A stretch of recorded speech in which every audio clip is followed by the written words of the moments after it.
It's rainy, it's messy, it's football weather here from Doucette Stadium in Tewksbury, Massachusetts. Hello and welcome into the 91st edition of Thanksgiving Day football between the Wilmington Wildcats and the Tewksbury Redmen. Alongside Braden Almus, I'm Andrew Delapiana. Thanks so much for joining us. And Braden, you were a part of this rivalry for 4 years at Wilmington High School. Kind of put into words what this matchup kind of means for these two teams today. For these two teams, this rivalry means absolutely everything. I know Wilmington says it all the time. We'd give every single one of our wins just for this one. We'd lose every game if we knew we were going to win Thanksgiving, and I feel Tewksbury feels the exact same way. This is a big game, and I'm excited to see the fireworks that come with it. No doubt. Tewksbury coming in looking for their fourth consecutive win on Thanksgiving Day, a rivalry that dates back to the early 1920s, and as you said, they'd give up everything to have this win today because it's really a game where you throw out the record books. Wilmington comes into this game at 2-9, while Tewksbury's 8-3, but the Wildcats are really right in the ship in the last couple of games. No, the last couple of games, the Wildcats have played a lot better, especially defensively on that side of the ball versus Essex Tech. I definitely saw a big improvement from the Wildcats, and they're a young team led by 15-year-old sophomore quarterback Mark Holleran, so they're going through the growing pains right now, but this game should, again, have a lot of fireworks in it. Yeah, when we spoke with Coach Turner earlier in the week, he said he's in the developing stages of right now. This is someone who sat behind a really good quarterback last year for Mark Holleran, and now for him to kind of step into this number one role as a sophomore. Coach Turner said he's one of the better athletes we've ever seen come to this program, but it really feels like now is the right time to him to step into fruition. Definitely the right time for him to step into fruition there. He's looked super good in practice. I know he's training over at M2 Quarterback Academy. I see the kid all over town throwing the rock every day, so he wants it just as bad as every senior on this team wants it. Now let's look at the Tewksbury side of things, a team that's coming off a state semifinal loss to Tewksbury just on Saturday, so a quick turnaround for them as they're looking to pick up, again, a 14th consecutive win over Wilmington, headlined by quarterback captain Vincent Ciancio, who's looking at a couple of D1 offers right now, but someone who has really turned the page. 16 touchdowns to 1 interception ratio, a lot better than how he was in his first 2 seasons. A lot better. He's better at protecting the ball, throwing the ball all over the field. I've seen him throw the ball. He's got a little sidearm motion to him, but he gets the ball where it needs to be. Very impressive from the Redmen this year. A little Mahomey, if you will, from Vincent Ciancio, but we'll head downstairs to see the results of the coin toss. Honored today by the class of 2024 in the TMHS Hall of Fame class.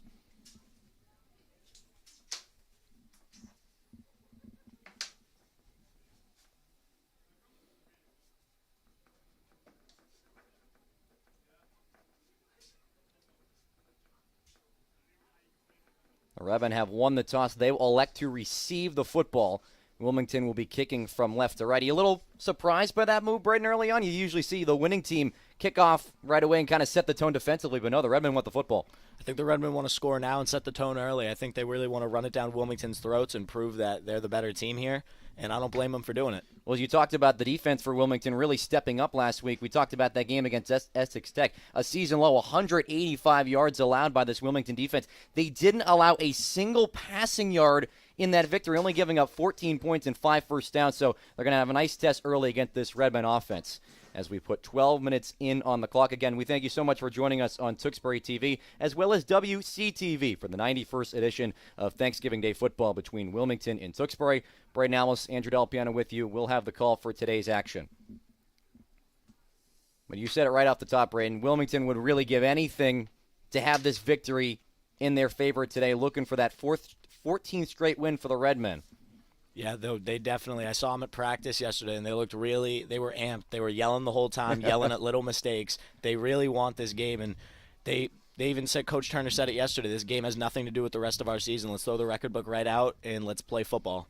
We'll see Wilmington kicking off from left to right in their traditional blue jerseys. They got some light blue numbers on the front and the back with Wilmington script across the front for the Redmen in their all reds with the white numbers and letters on the front and the back with Tewksbury across the front. It'll be the junior captain, number 4, Colin Allard, who sets the troops for Wilmington, and we are just about underway from Doucette Stadium. 2 men back to receive for the Redmen. Allard drops the right hand, swings the right leg. It's a pooch kick that lands just about shy of the 40-yard line. It's going to be called by a fair catch by number 7, Johnny Sullivan, and that's where the Redmen offense will take over today. Should be an interesting first drive. Knowing with the rain, we're going to see if they come out throwing or running the ball here. I wouldn't be surprised to see either from this Redmen team. They excel at both. And something that we really didn't talk about off the top was the weather of today's game. We're just dipping into the low 40s with rain projected throughout the afternoon. So, as you said, a lot of running the football. We're going to see a lot of misdirection from Craig Turner and Brian Elward.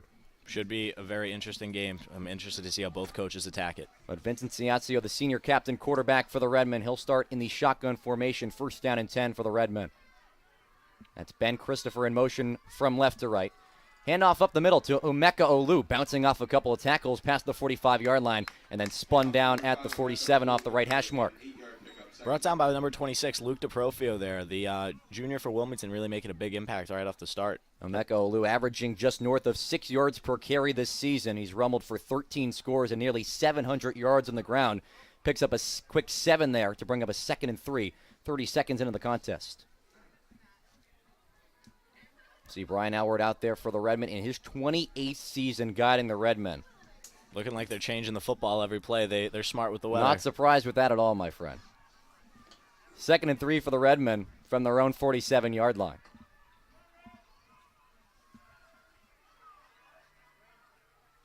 Ciazio, time in the pocket, pump fakes, launches down the near sideline. He's got Sullivan, incomplete. Broken up by Aiden Bellevue there, the sophomore from Wilmington High School.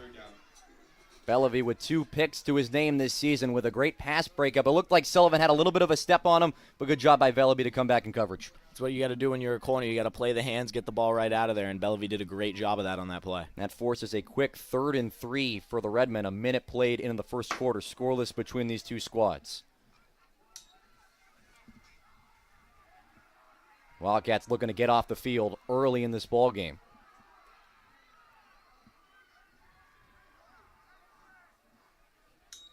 Ciazio, straightaway handoff to number 44, Manny Mangata, who's breaking free inside the 40, inside the 30, and shoved out of bounds.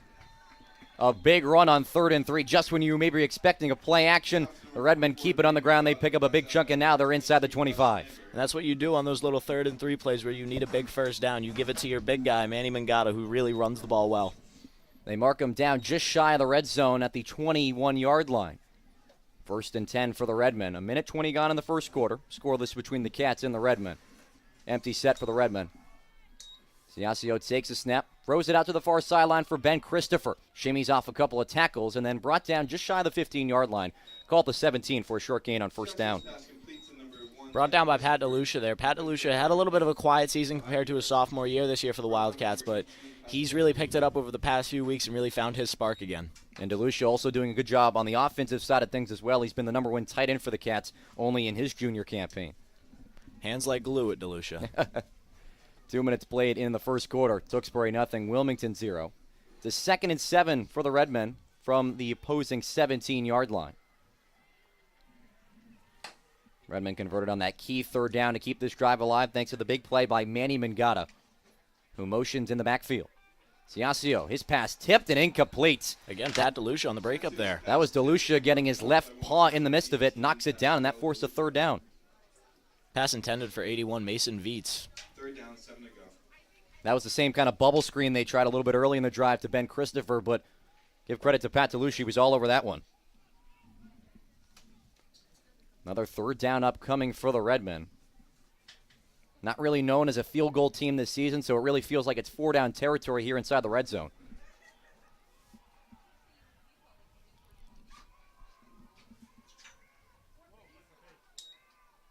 Ciazio, straightaway handoff to Olu, looking for a seam off the left tackle. Spins off a couple and then brought down inside the 5. Number 5, junior Cam Gray, a first-year sophomore from Shawsheen Tekken on the tackle there. A 12-yard gain on 3rd and 7 for the Redmen, and it brings them inside the 5. Redmen are very dedicated with drying the ball off between each play. They really want to have a nice ball for Ciancio to throw. Nothing wrong with that. Little home cooking here. I agree. I'd be doing the same thing. 1st and goal from the Redmen from the Wilmington 3. Not even 3 minutes gone in our opening quarter. Redmen looking to strike first. They come out in the I formation. Handoff up the middle to Mangata, who reaches towards the end zone. He's in. Touchdown, Redmen. Touchdown number 13 for Manny Mangata. And the Redmen are on the board first. It's 6-0 Tewksbury. 3 minutes gone in the first quarter. A phenomenal season for the senior out of Tewksbury, Manny Mangata. Has really been running the ball all year. He only started playing as a freshman here at the high school level. Brian Howard called him, he's one of the toughest players that he's ever coached, and for good reason. A pair of key third down conversions. He's a hard-nosed, old-school running back kind of guy. That's what you like to see. Jackson Feudo on for the PAT. This one splits the upright. It is good. And with that, the Redmen jump in front 7-0. 9:03 to play in the opening quarter. A drive where Braden Wilmington had a couple of times to get off the field, that 3rd and 3, that 3rd and 7, but the run game of the Redmen continues to be as big as it has been this season. Yeah, they're just not capitalizing on their opportunities to get to third down. They give up a run right up the middle for 10 yards. It's an aggressiveness thing, I feel like. You got to get low and you got to tackle. It's something that both coaches really preached in here when we talked to them earlier in the week that, again, with the weather conditions, we're going to see a lot of running the football, and it's going to be a game, as most football games are, that you have to win in the trenches, and the advantage goes to the Redmen in the opening drive. Yeah, no, definitely. Craig Turner yesterday was showing the guys that basically Tewksbury is going to try and run the ball down our throats. We got to get low, really wrap up, and bring them down. We can't just tackle high, can't tackle with the arms, especially on someone like Manny Mangata. Ball set up on the tee on the Redmen side of the field as they are just about to send it away. That's number 81. One of the seniors celebrating on Senior Day, Mason Viets. He swings the left leg, and it's a line drive that is nearly caught by Colin Allard in the back of the end zone. It goes all the way into the end zone. He'll pick this up, and it'll be enough for a touchback. And with that, we'll see the Wilmington offense for the first time today, trailing 7-0 with under 9 minutes to go in the opening quarter, led by Mark Holleran, who we talked about off the top, someone who has really taken a big jump this year at the quarterback position and would really like to kind of make his mark here in today's game. Yeah, he went from playing in the JV Thanksgiving game here last year and throwing a few touchdowns to really solidifying himself as the starting varsity quarterback through all the offseason work he's done. I'm very excited to see how he does today. He's just north of over 1,000 passing yards on the season, a 7-7 touchdown to interception ratio, but does complete over 60% of his passes, which has been a good sign for the youngster. Wildcats starting from their own 20-yard line. It's a handoff right up the middle to Captain Gus Lambert, who's meeting a pile of red jerseys in the mix there. Just only got about 3 yards on first down.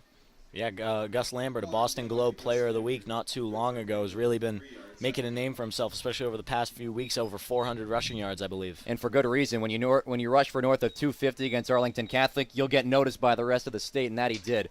As you said, he's picked up 362 rushing yards in the past 2 games to go along with 6 touchdowns. Unbelievable past few games. I'm excited to see if he carries the momentum here. 2nd and 7 for the Cats, attacking from left to right. Pistol formation for Holleran. Another high snap, handoff up the middle to Lambert. Lost his footing there at the 25-yard line, and he'll fall forward to 26, another gain of 3 yards. Brings up 3rd and medium. Handoff to Gus Lambert, good for a pickup of 3 yards. And, you know, they really got a 1-2 punch with Gus Lambert and Aiden Bellevue there. I'm excited to see how they really utilize that. I'm also excited to see how Tewksbury's prepared their team for that. And the best thing that Coach Turner's talked about those 2 backs is there's not a 1A, 1B sort of in that room, as they're both kind of fullbacks, halfbacks. They like blocking for each other. They don't care who really gets the stats on the score sheet, but still, great to have a nice little tandem in your backfield. I agree. They're both hard-nosed kids who like to run it. 3rd and 5. Holleran's going to drop back. He's got pressure up the middle. He evades it. Still on his feet. He's going to decide to tuck and run and just slide down at the 20-yard line. Manny Mangata applying the pressure off the edge after Joe Barletta couldn't seem to wrap him up. I believe Mark Holleran made a business decision there, not wanting to get blown up by the Redmen defense this early into the game. Looks like Wilmington will come out to punt. A sack of about 6 yards on 3rd down. So after Wilmington couldn't get off the field on 3rd down, the Redmen do so. They force some special teams unit to come on the field.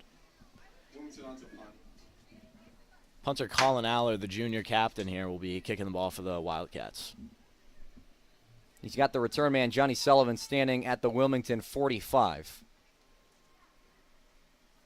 Allard standing inside his own 10-yard line. He averages about 34 yards per punt. So Sullivan playing a long-range game just short of midfield. But it's a good snap. Allard, a pooch punt towards the Redmen sideline. Gets a good Wilmington bounce. and it'll be out just at the 48-yard line, and that's where we'll see the Redmen's second drive of the game. Little known fact about Colin Allard, he has the Wilmington High School punt record with 71 yards at Burlington High this year. It was a really big punt. That's longer than most NFL guys' averages. Yeah, it was very impressive. No win, no anything, or maybe a little Probably bit? a little bit of win, maybe a little bit of a lucky roll. You don't see that in the stat sheet, though, so we won't really talk too much about it. 6.5 to go in the first quarter. Braden Almus alongside Andrew Delapiana. 7-0 Redmen in the 91st edition of the Thanksgiving Day Classic. Redmen back on offense after an opening drive touchdown. Ciascio, fake handoff, rolls out to his right. He's got 3 blue jerseys draped all over him, and he's dropped back prior to the 30-yard line. The Wilmington defense getting back there, not fooled by the play action at all. Junior Luke DeProfio with a big sack. He was recently thrown into the varsity spotlight, and he's making a name for himself. Great play by DeProfio there. Just his 9th tackle of the season, and Braden, this is a Wilmington team that doesn't get to the quarterback a whole lot. Just 6 sacks entering today. That's a pretty big one. That's what happens when you stay disciplined. They didn't bite on the play action there. They didn't all drop back. The linebackers did what they needed to do. They got in there. They gave pressure to Ciancio, and they brought him down. Just about a second and a mile for the Redmen. Pitch play to the near side. That's Nicky DeCisco, the junior, getting the carry. He's got a lot of free room all the way up past midfield, and he's spun down at the 49. Brought down by Cam Gray and Jacob McCauley, two again, players who haven't played any varsity football coming in their first year of varsity football and making an impact, having to start right away. DeCisco getting a large chunk back. He's only seen 40 touches this season for 200 yards. But he gets about 20 yards back there to make a 2nd and 28 into a 3rd and 5. It's a great pickup by DeSisto. Makes this 3rd down a little bit more manageable after the loss of about 18 yards in the first down play of the drive. Ciancio fakes the play action, looking over the middle. He's got to evade some pressure. He'll step up in the pocket. He'll launch down the near sideline. He's got Sullivan. He couldn't reel it in. He was looking to go upfield, but he couldn't get his mitts on it. Maybe a little bit slippery of the football there, and it's 4th down. You know, I bet you that's one Johnny Sullivan wishes he's going to get back. He's going to be thinking about that while eating some turkey later. Hopefully some good turkey at that. Hopefully. Some little appetizer in the morning with some Thanksgiving football. Enjoy a nice meal with your folks later today at least. 4th and 5 for the Redmen. The offense going to stay on the field. Ball spot at the Wilmington 48-yard line. Under 5 minutes to go in the first quarter. It's Redmen 7, Wildcats nothing.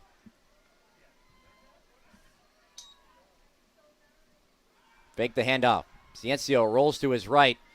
Still with his eyes up downfield. A pass in the air. It is dropped. Great breakup by Gus Lambert just in front of the Wilmington sideline as Jake Burns nearly got his mitts on it, but it's a 4th down stop for the Cats. You know, maybe the Wildcats were just a little sleepy. They finally woke up. They got involved on defense. I'm excited to see their offensive possession here. This is the defense that has been successful on 4th down now 12 of 19 times this season. They get a big stop there and even better field position at their own 48-yard line with 4:34 frozen on the first quarter clock, with the Redmen leading 7-0. Josue Rivera out there at center, the sophomore for the Wildcats. He started playing football last year, already making a big varsity impact. 1st and 10 for Wilmington from their own 48-yard line. Holleran trying to lead this team after a 3 and out to start. Lambert gets the handoff once again, keeps the legs turning, gets past midfield, and spun down at the 47-yard line. Yeah, Gus Lambert, he does not stop moving his legs. That's something he learned from a guy who played last year, Julian Chella. Julian always preached to the other running backs, never stop moving your legs, never stop moving your legs. You'll get an extra yard out of it. And Gus Lambert took that to heart and is using that in this game right here. The big reason why he's averaging over 6 yards per carry to go along with 9 rushing scores on the season. He's got Wilmington into Tewksbury territory for the first time today with 4 minutes and change to go in the first quarter clock. It's 2nd and 6 for the Cats.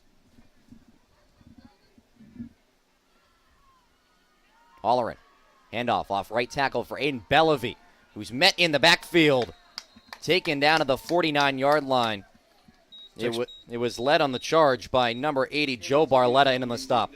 Tewksbury did a great job penetrating the line and really getting into the backfield there. Just the Wilmington line couldn't stop him. A loss of 3 yards on second down, and that's where Wilmington can't afford to have plays like that. You get a good chunk play on first down, but then you lose about 3 or 4 yards on the next play. Makes it a longer third down for your quarterback. It makes it a little more difficult, and you're putting a lot of pressure on that, again, the sophomore quarterback. And again, we talked about the rain again and again. This is a game you're going to see a lot of running of the football, so anytime you kind of have to air it out, you have to err on the side of caution at least. Third and 9 for Wilmington. Holleran takes the snap, pump fakes, fires near sideline, and it's hauled in by DeLuca. Just in front of the Redmen sideline. That's good enough for a Wilmington first down. Great patience there by Mark Holler, and normally a few weeks ago you would have seen him just throw the ball right out of bounds, but he looked, he waited for a play to develop, saw Pat DeLucia trusting in his receiver, and he gets the catch, and it pays off with a big first down for the Wildcats heading into Redmen territory. DeLucia was held to just 32 yards through the air last week in the victory over Essex Tech, but when you run for nearly over 300 yards, I don't think you have to use the passing game all too much. No, I completely agree. If they can just keep running the ball, the passing game should open up pretty easily. Wilmington setting up shop inside the 40-yard line, but with that, Craig Turner will call his first timeout of the morning. And with that, we'll step aside for just a moment. 2:36 to go in the first quarter. Tewksbury 7, Wilmington nothing, but the Wildcats driving. We'll be right back after this.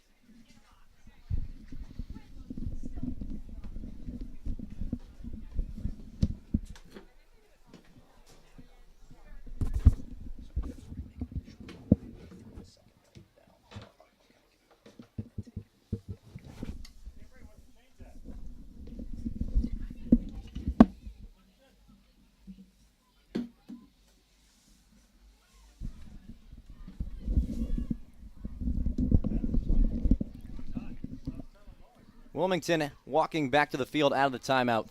2:36 to go in the first quarter.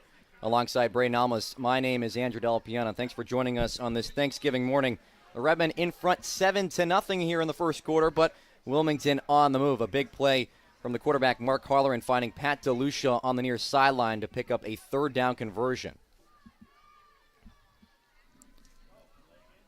A little bit of confusion with the Wildcats here.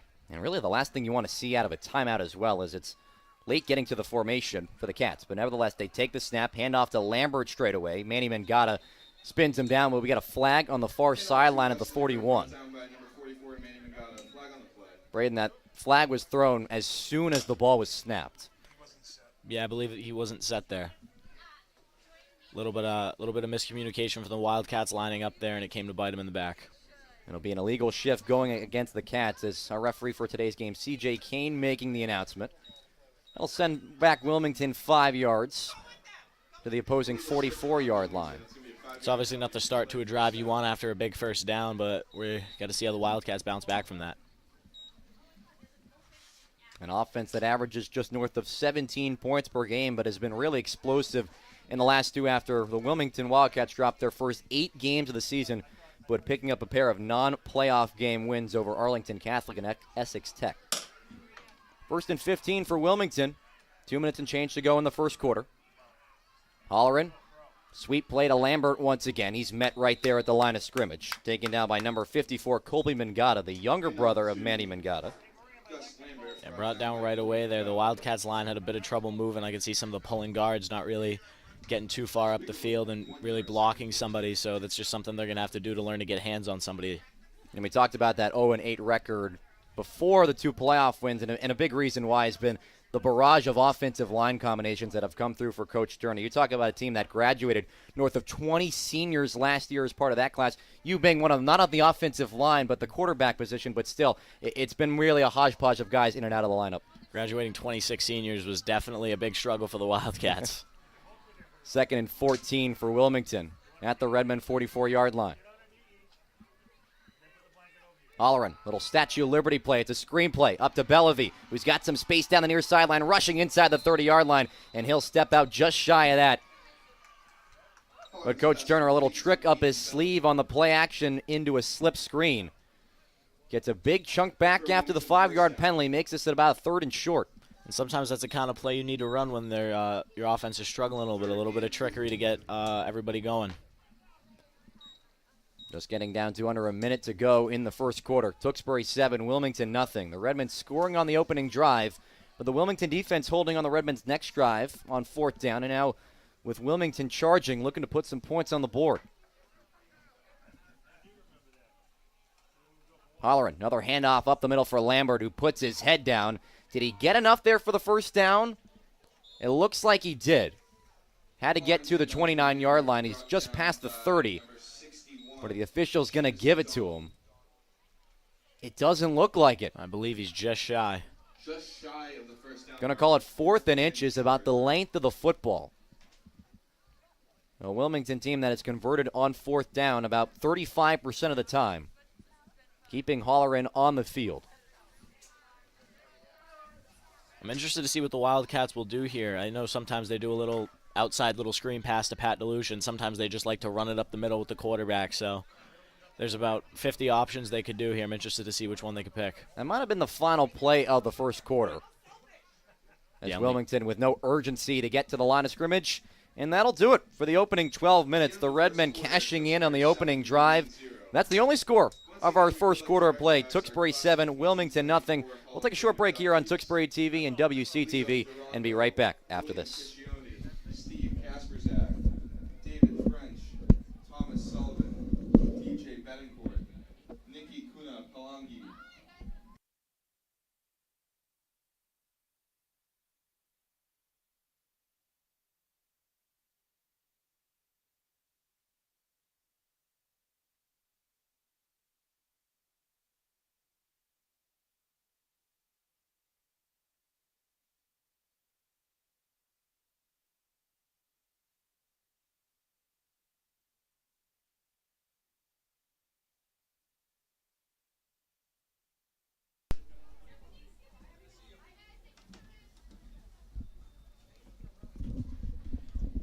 Welcome back to Thanksgiving Day football between Wilmington and Tewksbury. We've been asked to announce the results of the Reading Rivals competition between Wilmington Memorial Library and Tewksbury Public Library. Since October 15th, the library users in both communities have been logging their reading minutes as part of this competition. We're pleased to announce that Team Tewksbury has defeated Team Wilmington 1.2 million minutes to 1.1 million minutes.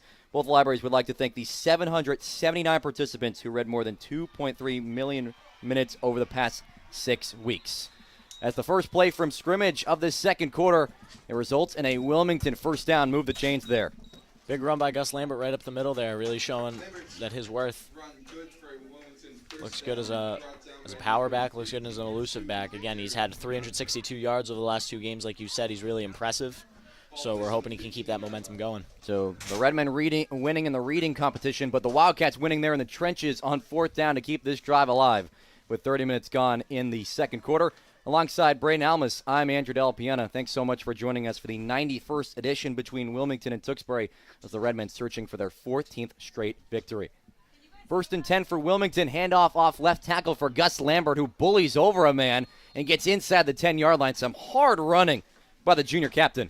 Gus Lambert's taken this game extremely personally. I know he's been telling me all week, and his brother Clyde played with me last year, and Clyde was telling me that Gus is the most motivated and locked in he's seen him in a while. Gus is really looking to make a big impact and really win the game for the Wildcats. Well, this is something we talked about off the top, that you throw the records aside. You don't think of Tewksbury as an 8-3 team, Wilmington as a 2-9 team. It's one game that you have for pride of your town. I think Wilmington kind of putting that on display here in this first half. At the end of the day, it's football. Inside the 10-yard line, 2nd and 3 for Wilmington. Holland, straightaway handoff for Bellevue, spins off a one tackle, and then slung down by Mangata. He might have just got back to the line of scrimmage. Not a bad run by Aiden Bellevue. They're definitely trying to get him involved, but Tewksbury seems to like to tackle him more than Gus Lambert. No doubt, Lambert coming in at a sizable man of over 200 or so pounds. He's a bigger back, but again, he's only in his junior season. Same, it can't be said about Bellevue. He's only a sophomore, but to have that combination for next season as well, got to feel good for Craig Turner. Especially because Bellevue can learn from Gus and really learn what he's doing and the mechanics and the footwork and whatnot, and during his senior year, will be able to emulate Gus a little more, hopefully. 3rd and 3 for Wilmington. 2 minutes gone in the second quarter. Tewksbury 7, Wilmington nothing. Wildcats have already converted on a 4th down to keep this drive alive. It's a direct snap to Holleran. No.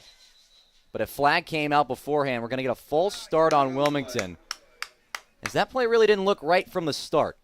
Yeah, definitely a little bit of miscommunication between the quarterback and his teammates there. Maybe a wrong word was said. Maybe they just didn't understand it, but you never know. It's better that they have the false start. They fumbled. Still no matter. It's still a costly penalty. You send them 5 yards back to 3rd and 8. But again, you'd rather have the 3rd and 8 than losing the football, especially this deep in the red zone. Wilmington did not commit a turnover last week in the victory over Essex Tech. The first time this season that they did that. Brings them back 3rd and 8 from the Redmen 14-yard line. 2 backs to either side of sophomore quarterback Mark Holleran. He's got time in the pocket, flings it out near side, but it's incomplete. Joe Barletta getting his hands in the midst of it, knocks it down the line of scrimmage. It's 4th down. Blocked right away. Mark tried to get the ball off quickly, and it just wasn't working for him. Not a bad attempt, not a bad play call there by the Wildcats, but Jude Carletta really got in there. Or Joe Barletta, I'm sorry about that. 9:06 frozen on the second quarter clock. Tewksbury 7, Wilmington nothing. 4th and 8 from the 14-yard line. Coach Turner will obviously go for it here. There's no sense in not doing it in the red zone. Already converted on 1 4th down earlier in the drive. Why not make it 2? Wilmington 14 for 18 in the red zone scoring-wise this season. That's about 78% of the time they put up some points. Looking to keep that momentum here on 4th and 8. Holleran drops back, fires to the far side on the back corner. He's got a man, but it's incomplete. Slightly overthrown by Mark Holleran, looking for Pat DeLucia on a little corner out to the back of the end zone. And, you know, sometimes it doesn't go the way you really want it to, but not a bad play drop, just a little overthrown, a little overshot by Mark Holleran. It was Will Fillmore in coverage there, covering the front pylon to force the incomplete pass. And after Wilmington was driving a little bit, you have a couple of penalties to back yourself up. Results in a turnover on downs, and the Redmen take over at their own 14-yard line.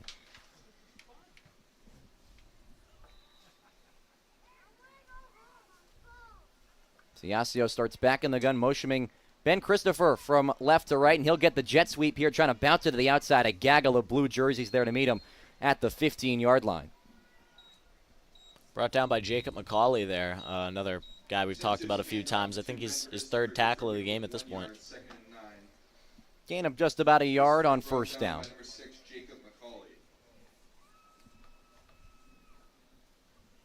Couple of touches for Ben Christopher here in the early going. He's more of a wide receiver role, as you saw him there on the jet sweep, running into the backfield.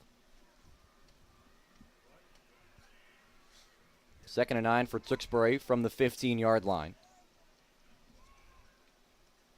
Straightaway handoff for Emeka Olu. He's got a lot of space down the far sideline. Barrels over a man. He's down to the 37. A run of 22 yards for Olu to move the chains. Stopped by Colin Allard there, who really ate a big hit from the running back, number 5, Emeka Ulalu. I'm sorry, I do not know how to pronounce your name, but yeah, he really ate that hit. Not much you can do there. It's a big, powerful runner, and Colin Allard learned that on that play. Emeka Olu averaging over 6 yards per carry entering today for 13 scores. And that run just put him over 700 yards rushing on the season. Gives the Redmen a little bit more breathing room out of their own half of the end zone as the straightaway handoff to Manny Mangata here goes for nothing. Stuffed at the line there. That was number 33, Kyle Gabry, in the mix. Handoff to number 44, Manny Mangata, good for a pickup of 1 yard. 2nd and 9 for the Redmen here. Interested to see how they'll attack this next play. Haven't seen a whole lot of throwing the ball on the Redmen side. They rush up to the line of scrimmage for the 2nd and 9 in the I formation. Straightaway handoff for Olu. He's got some space, bouncing it into the middle of the field, still in between the hash marks, and gets barreled down at the 47-yard line. Another big run for Emeka Olu, and the Redmen are in Wildcat territory. Brought down by Cam Gray there. Remnants of a double leg really got in there and drove him right to the ground. That's your famous move on the wrestling mat, right? No, my famous move is a high C. Oh, there you go. 1st and 10 for the Redmen in Wilmington territory at the 47-yard line. Under 7 minutes and counting left in the first half. The only score this half has been the Redmen on the opening drive. A 3-yard punch in from Olu. Ciascio steps up in the pocket. He's got nowhere to go, trying to take it himself, and gets drilled. Really good coverage there by the Wildcats. There was 2 crossing routes, and Colin Allard really picked up one on the other side and Aiden Bellevue on the other side. That's what happens when you stay disciplined there. But Ciancio doing a really good job stepping up in the pocket and getting yards out of what was a play that wasn't working out. Gain of about 5 on first down. Just about the halfway mark to go in the second quarter. Tewksbury 7, Wilmington nothing. A lot closer of a game than people expected, I think. And when you look at the records, absolutely that'll indicate the case, but Wilmington playing their best football of the season this late in the season. Ciascio, pitch play to the near side for Ben Christopher, who jukes through one man, gets inside the 30 and wrestled down. Number 41, Timmy Watson on that tackle there. And up to Ben Christopher, taking number 41, Timmy Watson. Good for Redmen first down. Redmen moved the chains inside the 30-yard line, a drive that started all the way back at the 14. And it's been all rushing plays on this drive for Brian Elward. That tandem of Amuko Olu and Manny Mangata really leading the charge on this drive.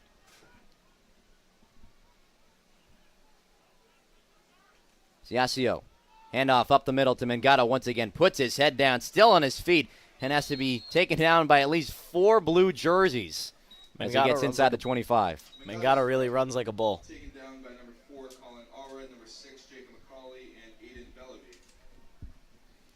Down to the 22-yard line. They gave it about 9 yards on the first down play. 8 yards. Sends up a manageable second down for the Redmen offense, who are eyeing the red zone.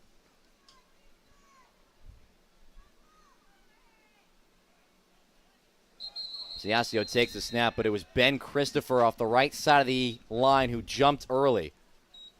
And that's going to be tough, Braden, when you have a wide receiver set up at the end of the line, someone who's not traditionally down in a 3-point stance, to have them kind of block for a potential run play. No, again, you're asking him to block a linebacker instead of a corner there. It's a big difference for a receiver, and Ben Christopher just got happy feet there. Looked to be a little bit of a miscommunication. Ciascio moving his left foot up and down, probably to signal a little bit of a motion, and I think the motion wasn't going, so I think that's where everybody got a little confused. 2nd and 7 for the Redmen with 4.5 to go in the second quarter. Ciascio, QB draw up the middle, shakes off a one tackle, still on his feet, rumbling inside the 5. Did his momentum take in the end zone? It did! Touchdown Redmen, a 26-yard scamper for Vinny Ciascio, and the Redmen double the lead. It's 13-0 Redmen, 4:16 to go in the second quarter. An absolutely beautiful run by Ciascio, looking and seeing the open space and then running through people, using his momentum to carry him into the end zone. A really impressive run by the senior quarterback. Just his 5th rushing touchdown of the season. And after the false start against Ben Christopher, the senior captain quarterback picks him right back up and says, "Hey, don't worry about it. I got you," and runs in from 26 yards. Jackson Feudo on for the extra point. And the kick is good. 4:16 to go in the second quarter. The Redmen in front 14-0 after an 86-yard drive. And Wilmington needs a quick answer, Braden. A very impressive drive by the Redmen, like you just said, 86 yards, and they took a bunch of time off the clock. Wilmington needs to answer now to really get a little bit of momentum back, get them back in the swing of things. And good to note that Wilmington does receive the second half kickoff, so potentially a chance to double dip here if you get a score, but still a lot of work to do against this Redmen defense that has really held Wilmington in check for most of this first half. But still, you look at the last drive for Wilmington, the run game was really working with Lambert and Bellevue, but still, when you need a big play from Mark Collar, and he really just didn't deliver. No, you know, sometimes it happens, especially him being so young and inexperienced. He's not always going to deliver. These are the growing pains he's going through. But he should be a very solid quarterback and someone fun to watch in these Thanksgiving games for years to come. Greg Turner said if this losing streak wants to end for Wilmington, that being 13 to the Redmen here on Turkey Day, it's going to have to start with number 12, who's got a year under his belt already of experience, but will be back for junior and senior campaigns in 25 and 26. Mason Veets, a line drive kick that takes a one-hopper, collected in the belly at the 15-yard line. The return man spinning and then taken down just shy of the 30-yard line. Marvin Jean with the return there. Somebody who really hasn't been utilized a whole lot this season. He's been thrown 9 catchable balls, caught 8 of them. 2 of them are touchdowns. And, he hasn't been used too much, but every time he gets the ball, he's a playmaker. He likes to make something happen. So good return there by Marvin Jean. And a big reason why he's getting those touches is because Connor Lavelle, the senior captain wide receiver, breaking his leg in week 3 of practice of the season. And an offense that was already pretty decimated to begin the season, graduating those 26 seniors. You'd love to have someone to turn to like that, but in Of course, the apparent injury back in Week 3 really kind of hinders this offense. No, this team misses Connor Lovell, and I think Connor Lovell misses this team. Ball set up at the 29-yard line, 1st and 10 for the Wilmington offense. Throw it out to Allard, who launches it downfield to Jeans. Can't reel it in. Ben Christopher slapping away at the last moment, but Greg Turner trying to pull a rabbit out of his hat with the double pass. It was a great throw by Allard, but even better defensive play by Christopher. Fun fact, the last time this Thanksgiving game was played at Doucette Stadium, when Jacob Rote got injured in that end zone right down there towards the right side, Colin Allard came into the game as a freshman and played quarterback and led a few good drives. We lost that game 29-2, but he really showed himself as a varsity athlete there. Well, it didn't look like the Redmen defense was too prepared at all, as he was a couple steps in front of Christopher. Maybe that ball underthrown just a little bit for Christopher to get back in time, but nevertheless, it's a long incompletion on 1st down. Just under 4 minutes to go in the second quarter. Tewksbury 14, Wilmington nothing. Thanks for joining us on Tewksbury TV and WCTV. Alongside Braden Almus, I'm Andrew Della Piana. 2nd and 10 for the Cats from their own 29-yard line. Holleran fake the handoff one side, give it to Bellevue off the other, but he's slammed down in the backfield. Number 61, Seamus McDonald, wrapping him up at the 20-yard line. The Redmen have an energy to them right now. They really want to get in there. They really want to be physical, and the Wildcats are going to have to learn how to neutralize that and continue to get positive yards. A loss of 6 yards on the 2nd down play. And 17 for Wilmington, following the 22. Holleran comes back into the huddle. And Braden, in a situation like this where Tewksbury still has 3 timeouts, do you feel like this is a running the ball situation to kind of, make Tewksbury work the whole length of the field? I mean, you can do whatever you need to do here, but I think passing the ball isn't the worst idea, especially when you have someone like Mark Holleran. That's going to be the play, and it's intercepted. Number 6, Nicky DeSisto on the interception there for the Redmen. Holleran trying to make something out of nothing, threw it into no man's land, picked off by DeSisto.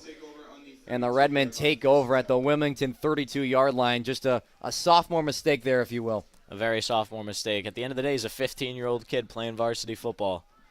He's definitely prone to make some of these mistakes, and just showed a lot of the growing pains I was talking about earlier there, but once he can iron those little kinks out, he'll be a very good football player. The 8th interception of the season thrown by Holleran has the Redmen sit up in great spot at the 32-yard line on the Wilmington side of the field. 1st and 10 with 3:02 to go in the first half. Ciascio back on the field after the 26-yard touchdown run on the last drive. He'll roll out to his right, launch it in the end zone. It is incomplete. Almost intercepted by Aiden Bellevue there. It looks like it just went right through his arms. Bellevue was back there in coverage as Ben Christopher was the intended target, the other number 1 wearing red. But maybe Bellevue just didn't get a good read on it. But, again, that's a ball you feel like you need to have when it's up in the air for grabs. Especially in a game where you're down, 2 minutes left to go and they are in your territory. It's a big play you need to make. Teams trading long incompletions on the first drive of these last respective drives.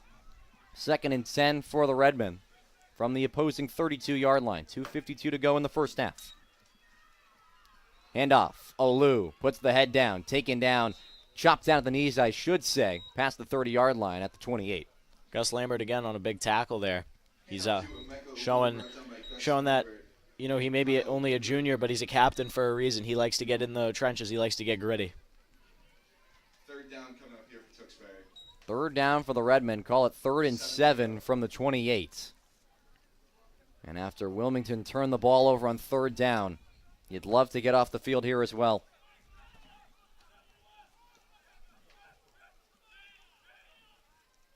Ciancio takes the snap, rolls out to his right, looking back the other way, steps up in the pocket, and he lost the football. Ball's free on the turf, and it's picked up by Wilmington. Kenny Bradley's got the football, and the Wilmington Wildcats get the big turner they were looking for. Number 77, Kenny Brandley, a senior, has been playing since he was a 120-pound wide receiver as a freshman, is molded into this big offensive lineman, making a big play there. And Kyle Gabriel, who's coming back for his senior year of football, knocking the ball right out of Ciancio's hands, and it's a big turn in momentum for the Wildcats, hopefully leading to a good drive. 3rd fumble of the season for Ciancio, trying to do a little bit too much there, dancing in the pocket. Gabry knocked it free, picked up by Brandley. And just like that, Wilmington right back in this ball game, trailing by 2 scores with the football with 2:02 to go in the first half. Set it up shop at their own 46-yard line. Still got that chance for that double dip, Braden. Definitely do. 2 minutes left to go. Let's see how it goes. Holleran with time in the pocket. He'll step up, roll it to his right, but he's brought down. It's Joe Barletta slamming him down the turf at the 36-yard line. A loss of 10 yards with the sack. Joe Barletta, who looks like a man on a mission today, getting in the backfield and bringing the quarterbacks and running backs down. He's definitely been a problem for the Wildcats today. Really making his mark on his final game, wearing Tewksbury across his chest, which is the same, of course, for a lot of players on Thanksgiving Day for either side. You want to make your last one in a high school uniform memorable, and Joe Barletta is certainly doing that on the defensive line today. You know, you tend to remember everything in your last high school football game. I know I do. And, you know, if he remembers he had a good game, that was definitely an upside.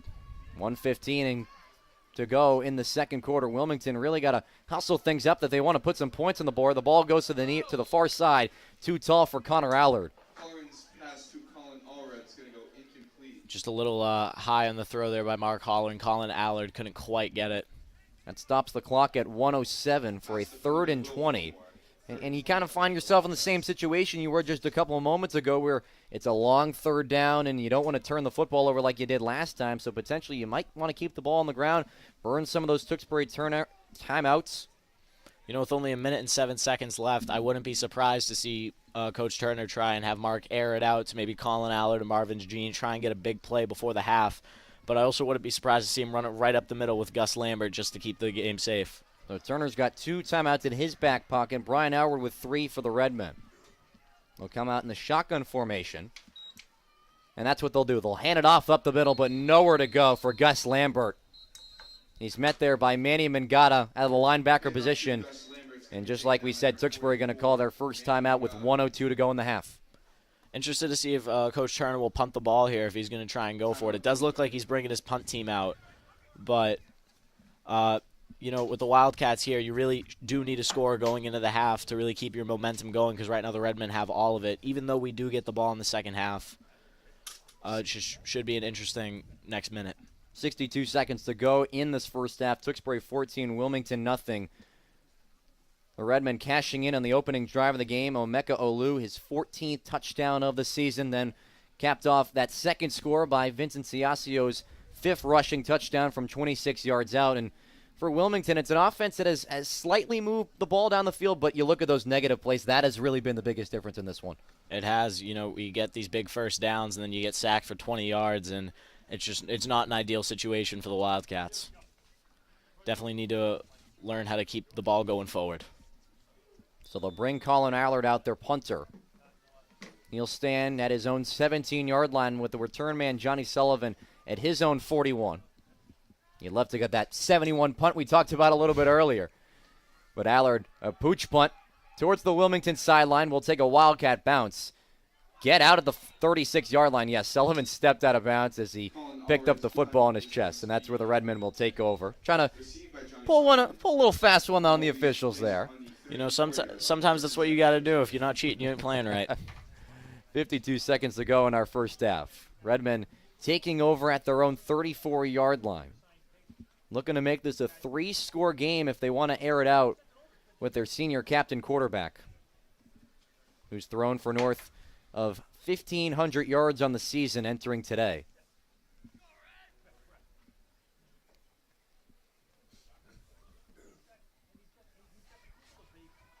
Redmen start in the I formation. Ciasio, pitch play. Out to the near side for Nicky DeSisto, who had that interception earlier today, and he's spun down. Gus Lambert bringing him down the turf. After a gain of about 11 yards, nevertheless still a first down for the Redmen, but he took a hard hit on that one. Big hit there by Aiden Bellevue. Gus Lambert had the wrap, and Aiden Bellevue dropped his shoulder right in his shoulder pads and laid the boom. So, you know, the Wildcats obviously coming out with a little bit more aggression, but a great run by Nicky DeSisto there. 30 seconds and counting. The Redmen do have 2 timeouts. They want to speed things up a little bit. It's another pitch play. DeSisto gets the handoff again. Puck cuts back to the middle of the field. He's got a lot of green turf in front of him. Inside the 20, another cut back inside the numbers, and he's pulled down past the 15. Big run there by Timeout taken by Tewksbury, but Nicky DeSisto, have yourself a first half, my friend. Phenomenal run by Nicky DeSisto there. He's a very tough kid, and that's when you use your running back who has a little more speed than maybe Manny Mangata. You use him as a blocker. He really got up the field. He made 3 Wildcats miss and got, I believe he's inside the 15-yard line there. It'll be 1st and 10 for the Redmen at the Wilmington 14. 15 seconds frozen left in the second quarter. 1 timeout left for Tewksbury, 2 for Wilmington. And this is a drive where you can really change momentum. The Redmen have only spent 37 seconds going about 65 yards or so, thanks to some big chunk runs by DeSisto. And with only 15 seconds left in the game, the Wildcats are really hoping to not have another score. They want to get 21-0 going into halftime. But the Redmen are obviously really looking to drive. They really want this score because at that point, if you have 21-0 in a halftime, the momentum's all yours. You leave the Wildcats feeling pretty defeated. And if you're Craig Turner, it's been a Redmen offense that has really ran the ball down your throat in this first half. What are you telling the guys right now as they're just 15 yards away from the end zone? Telling the guys that you got to get physical. You got to stay to your assignments, trust your teammates, do your job, get low, wrap up, and tackle. A lot of arm tackling I can see from the Wildcats, just getting their arms there. You really got to level change a little bit, wrap up around the back, and really just drive your feet and bring them down. I'm not seeing enough of that from the Wildcats, especially in the secondary. Both teams back to the line of scrimmage. Ball set up at the Wilmington 14. 1st and 10 for the Redmen. 15 seconds to go in the half. Ciascio, another pitch play. He'll get it to Ben Christopher this time. Stays on his feet to avoid one tackle, cuts it back. Still on his feet. He's in the end zone. What a run by Ben Christopher. He scores from 14 yards out, and the Redmen are in front 20-0 with 5 seconds to go in the first half. And that's exactly what I was talking about with the arm tackling from the Wildcats. They went, just tried to wrap up with their arms and bring them down. Nobody's really getting low, changing their level and exploding through. A Houdiniac from Ben Christopher to plunge in for 6. And the Redmen just taking 47 seconds on a drive that went about 80 yards to cap off the first half. Budo, his 3rd extra point of the day, is through the uprights. Nicky DeSisto on the hold there. That guy does it all, huh? Call him the Swiss Army knife in this first half. He was leading the charge down the field on that touchdown, and Ben Christopher gets credit for the touchdown, but it was number 6 leading the charge. And as the Redmen up 21-0 with 5 ticks to go in the second quarter. 81 Mason Veets looking for the kickoff here. I'm looking to see if he'll maybe do a little squib kick and try and get the timeout, or if he's really going to punch it deep and keep the Wildcats on their toes. But a drive where Wilmington really needed a stop heading into the break. They just didn't get it. And as Tewksbury just marched right down the field. And Wilmington does get the football to start the second half to look for some momentum at least. It has been all Redmen through the opening 23 minutes and 55 seconds.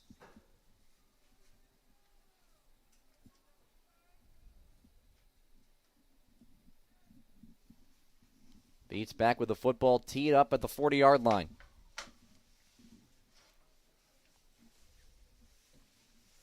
And he'll boot it away. Another line drive kick heading towards the Wilmington end zone. Jeans gets a fingertip on it just inside his 10-yard line. He'll pick it up, run out to the near sideline, and he's met by a gaggle of Redmen just shy of the 20-yard line. But that will do it for the first half here from Doucette Stadium. All Redmen through the first 24 minutes of play. It's Tewksbury 21, Wilmington nothing. We'll take a short halftime break. Be right back after this for some more Thanksgiving football. Stay with us.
We welcome you inside the broadcasting booth after first half action between Tewksbury and Wilmington. Alongside Braden Almus, I'm Andrew Delpiano. Thanks for joining us for the 91st edition of this Thanksgiving Day Classic. After 24 minutes of play, it's Tewksbury 21, Wilmington nothing. And the back half of that second quarter, Braden, kind of was the turning point in this game where Tewksbury scores in 47 seconds to end the first half, and has really set the tone for the rest of this ball game. I think Tewksbury just found their momentum with a big run by, I believe, sophomore Nicky DeSistio, really getting down the field, showing his quickness, speed, agility, and the Wildcats just haven't been willing to tackle. They're just running around using arm tackles, and it's not working for them. They really need to learn how to get aggressive, get low, and drive through. Yeah, 4 carries, 75 yards for the sophomore Nicky DeSisto in just his 11th game played of the season after Omeka Olu went down with an injury a little bit early in the season. But for the Wilmington side of things, Mark Colleran has been struggling just a little bit, has thrown the pick to DeSisto early in this first half. What does Wilmington need to do to kind of turn the page in the second half? I think Wilmington just kind of needs to calm down a little bit on the offensive side of the ball and not be as anxious. You can tell Mark's a little anxious out there as well as the other receivers.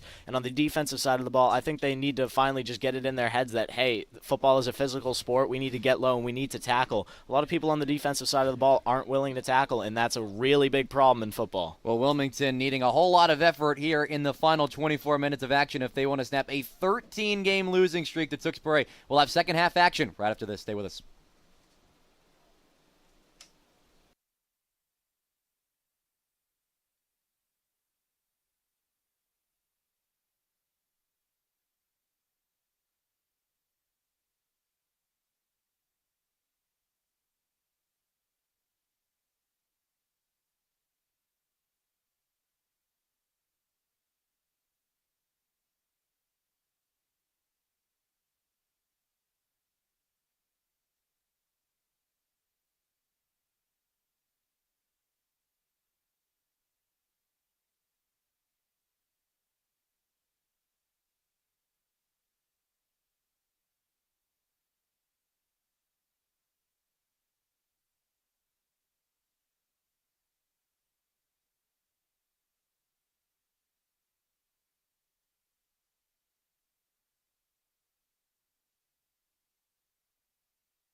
Slowing down, backs off.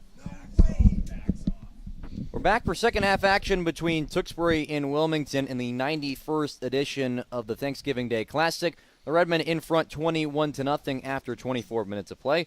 Welcome back inside Doucette Stadium alongside Braden Almus. My name is Andrew Delpiano. And Braden, we talked about it coming out of the halftime break. Wilmington needing a lot of work to do in this second half. Is this a game where you really just have to forget about the run game and taking some shots downfield at least? That's what I think the Wilmington Wildcats have to do. We have deep threats. We're not really using them. We're trying to pound the ball.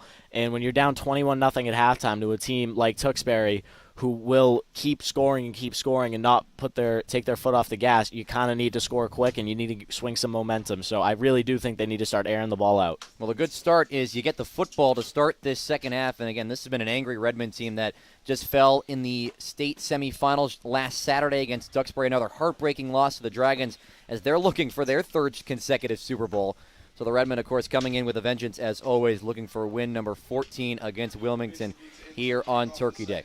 2 men back for Wilmington to receive the second half kickoff as Mason Veet sets the troops at the 35-yard line. Back to receive for Wilmington.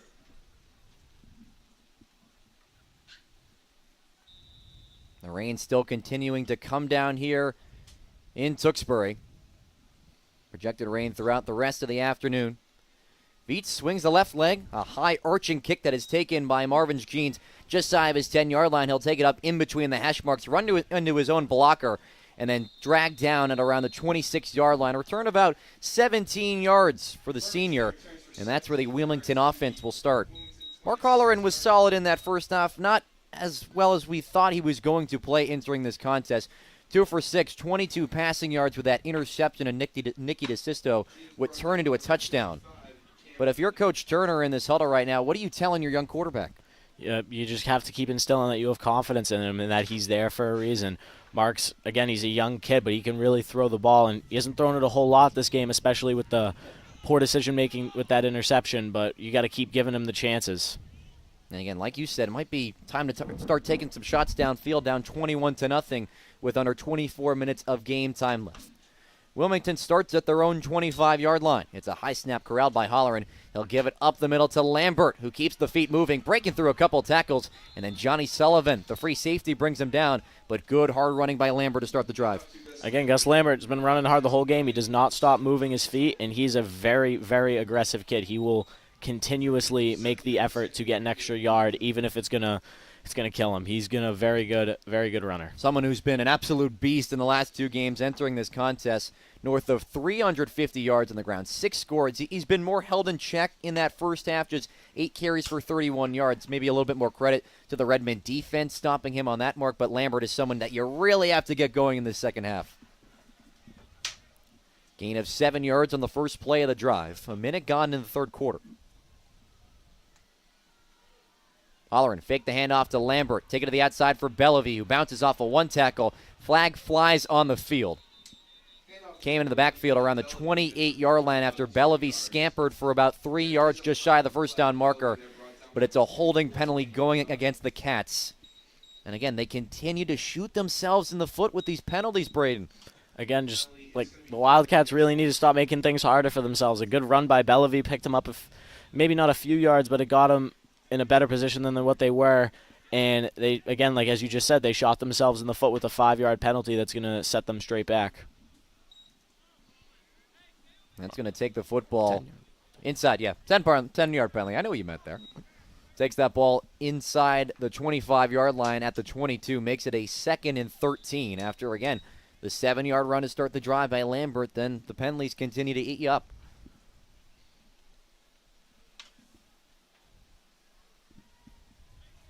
Wilmington looking for any momentum, down 21-0 with 1:10 played in the third quarter. It's a high snap corralled by Holleran. He'll throw to the near side, in and out of the hands of his target, but it got caught. How did Colin Allard reel that one in? It was too tall for Marvin's jeans, it looked like, and right in the hands of Allard. Yeah, Cam Gray went up for the pass there. He's a short kid.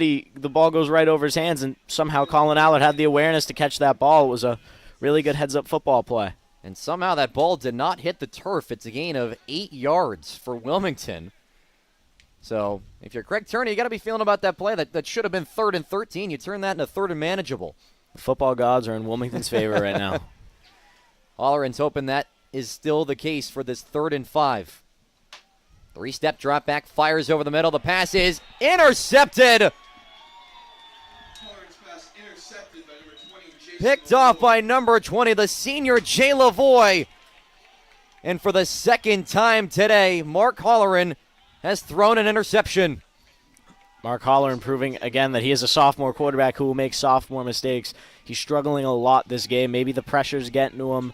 Maybe the literal pressure of the defense is getting to him. But, he just really has to smarten up and stop making these silly little mistakes that are just holding him back. Jay Lavoie is a little bit of an undersized linebacker, but getting his paws all over it to reel it in, to make the interception. And just when Wilmington needed a spark, they turn it right back over. His second pick of the game for Holleran. After last game, not a single turnover against Essex Tech.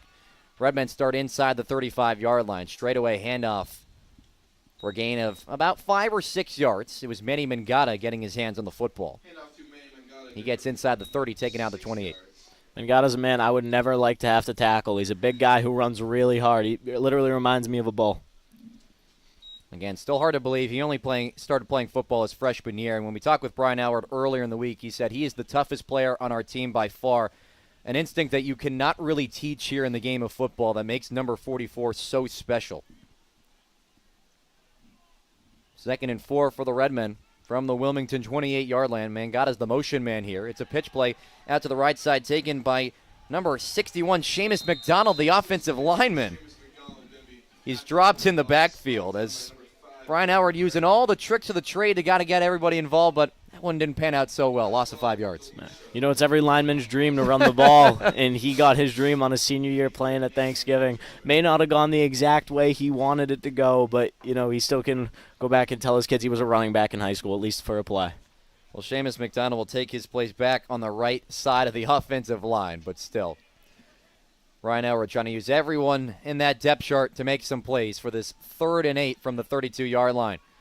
Ciencio drops back in the pocket, fires the near sideline. It is caught by Beretta, and he's dragged down inside the 25, down to the 22. Great look by Ciencio there, throwing number 80, I believe, Joe Barletta. And Joe Barletta got great separation on Gus Lambert there, who was caught flat-footed. Great separation, a great catch, turned up the field. Was eventually brought down, but a great ball and a great catch and run after the catch by the Redmen. Barletta, who's had his fingerprints literally all over this game on the defensive line. A couple of pass breakups in that first half and now getting involved in the receiving game. And that's just the second completion for Vincent Ciencio, who came into this second half just with 3 passing yards on the game. He'll come under center here for this 1st and 10 from the 22-yard line. Straightaway handoff for DeSisto, who had 75 rushing yards in the first half. Nowhere to breathe here as he just gets to the 20-yard line for a gain of 2. No magic there from DeSisto. He's just getting an average running back gain. So that brings his 25 yards per carry now down to around 18. Still a relatively good number for a running back. Especially an undersized running back like him. Only in his junior campaign entering this contest, about 5 yards per carry, getting north of 250 yards rushing on the season. 2nd and 8 for the Redmen, 7:30 and counting left in the 3rd quarter. The Redmen up 21-0. DeSisto gets the football again, looking for some space in between the tackles. The pile still pushing him forward, hasn't been blown dead just yet. He is still on his feet. The offensive line continues to go. He's finally down inside the 10.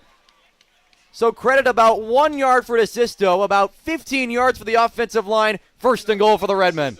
And that's just the effort and motivation the Redmen have from their line there. They saw their running back needed a push, and they did it.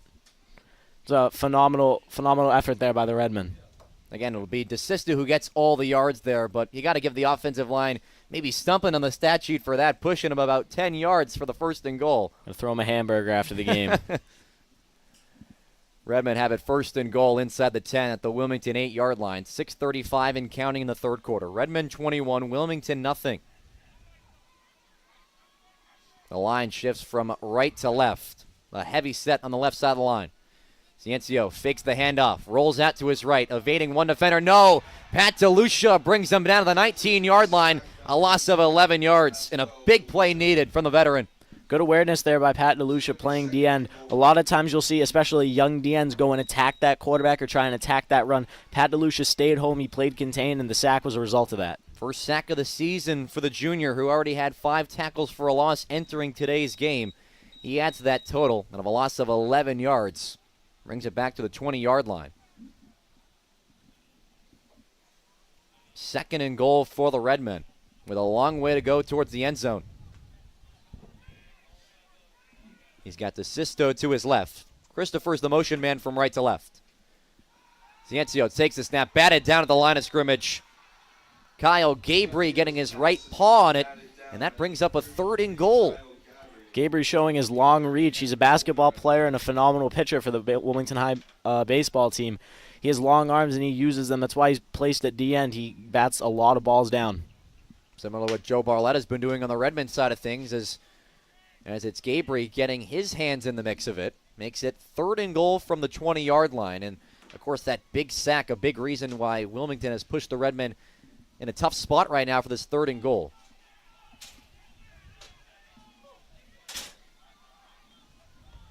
Ciencio in the gun with DeSisto to his left.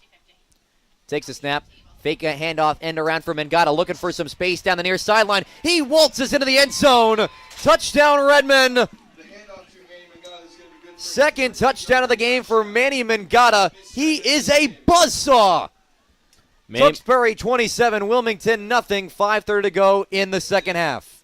Manny Mangata just doing Manny Mangata things right now, getting right into the end zone. There's really nobody that even touched him there. He got to the outside. He showed his speed on a sneaky little misdirection on the call from Coach Aylward for Tewksbury and got right into the end zone there. It was a great run by Manny Mangata. And facing a 3rd and goal from the 20-yard line, just a simple end around to your star running back, and it works out. Pending PAT, but we got a full start beforehand. It's going to be a flag on the play. Or is this going against Wilmington? I believe Wilmington jumped early. Our head official, C.J. Kane, talking it over with his crew before the announcement. And that'll be the case. Neutral zone infraction goes against Wilmington. So that'll move the ball up from the 2 to the 1. And it looks like we'll still keep the offense out there for the Redmen. Jackson Feudo, 3 for 3 on PATs entering today. Started kicking as a sophomore last year because Redmen really didn't have any other option. But Feudo's been solid so far this season. As it's a bad snap, DeSisto couldn't get a handle on it. Wilmington jumps on it. So the PAT, no good on that one. Maybe a little bit of announcer's jinx on that one. Not really Feudo's fault thanks to the bad snap, but still. 5:25 to go in the 3rd quarter. It is all Redmen. 27-0 in favor of the Redmen over Wilmington.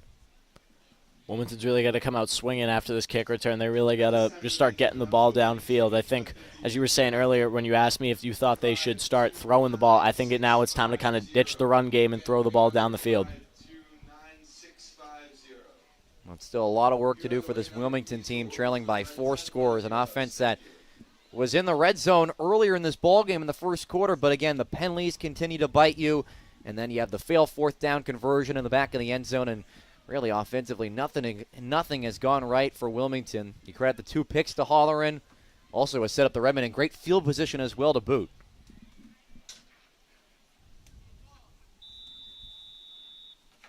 One special teams unit back out for either side. The kicking unit out for the Redmen. The return team out there for the Cats.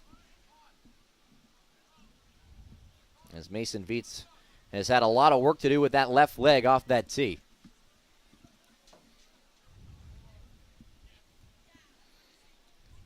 It's another line drive kick towards the near sideline taken by Marvin's Jeans at the 10-yard line. He'll run it out in between the hash marks, and he's brought down just shy of the 20. Taken down by number 41, Will Fillmore. Fillmore did a great job there just doing what Wilmington hasn't done, getting low. He may not have been able to wrap up, but he caused Marvin's Jean to fall. He delivered a good hit. It's a really good hit from Will Fillmore. Wilmington's offense takes over at their own 20-yard line. 5:16 frozen on the 3rd quarter clock. It's Tewksbury 27, Wilmington nothing. Here on the 91st edition of the Thanksgiving Classic between these two squads. Thanks so much for joining us here on Tewksbury TV as well as WCTV. Braden Almus, Andrew Del Piano with you. 1st and 10 for Wilmington. Looking for any momentum to try to climb themselves back in this game. Offsides by Colin Allard there.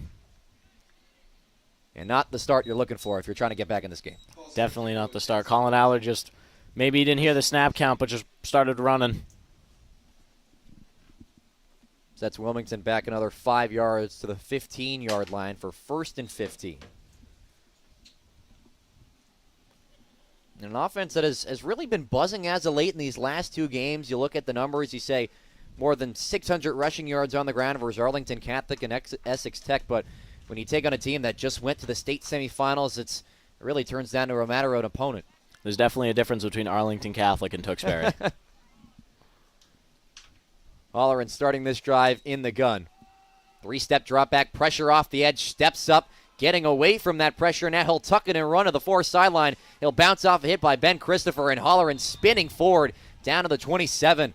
Nice run there from the sophomore. He had pressure coming from the outside, steps up, gains about 12 yards. And that's where you can see the maturity of Mark Holland is starting to peek through the cracks. He steps up in the pocket, evades, gets out there, and then lowers his shoulder into a Redmen defender, not scared of contact.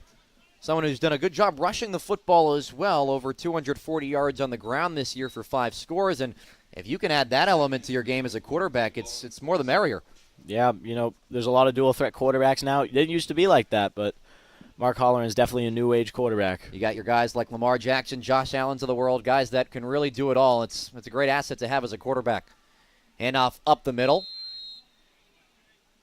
That goes for a short gain. It was Gus Lambert getting the football there for about 2 or 3 yards or so. Brings up that 3rd and short for Wilmington after, the 5-yard penalty to start this drive. You get a big chunk play back from your quarterback.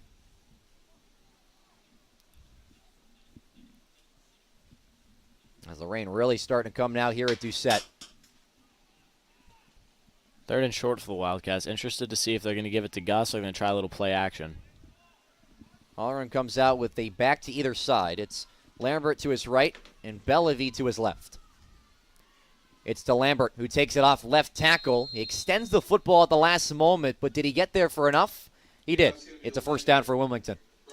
Great effort there by Gus Lambert, really reaching over the pylon just to try and get that first down. A lot of effort, a lot of grit there from him. Wilmington's starting to change the ball out as Tewksbury does. Maybe there's a little bit of secret sauce in changing out the football. Who knows? Anything you can do to try to change your fortune. As the Redmen looking for their 13th consecutive victory over the Wildcats here on Thanksgiving Day, and well in control, up 27-0 with 3 minutes and change to go in the third quarter. Holleran drops back in the pocket, steps up, fires over the middle, incomplete. Was looking for number 5, Cam Gray, but just a little bit too tall for his intended target. That brings up second down. Sometimes I do think Mark Holleran still thinks he's throwing to Connor Level. And if you look at Connor Level, about 6'2", 6'3", and Cam Gray's about 5'8". So, a little bit of a height difference there, and sometimes Mark misses his own mark by a little bit. But I see what you did there, missing the mark. But again, with Connor Level being out, a guy that was on pace for maybe record-setting seasons at Wilmington, had over 220 yards through the air in the first 2 games of the season. Then you break your leg in week 3 of practice, a guy that was so important in this offense the first couple of games of the season, and you tie that in with a rookie quarterback and a struggling offensive line as well. Holleran chucks it to the near sideline. It is reeled in. Bellevue, did he get the feet down? He did. He's past the 35-yard line for a gain of 5. Holleran's pass to Colin Allred is going to be complete for a gain of 5 yards.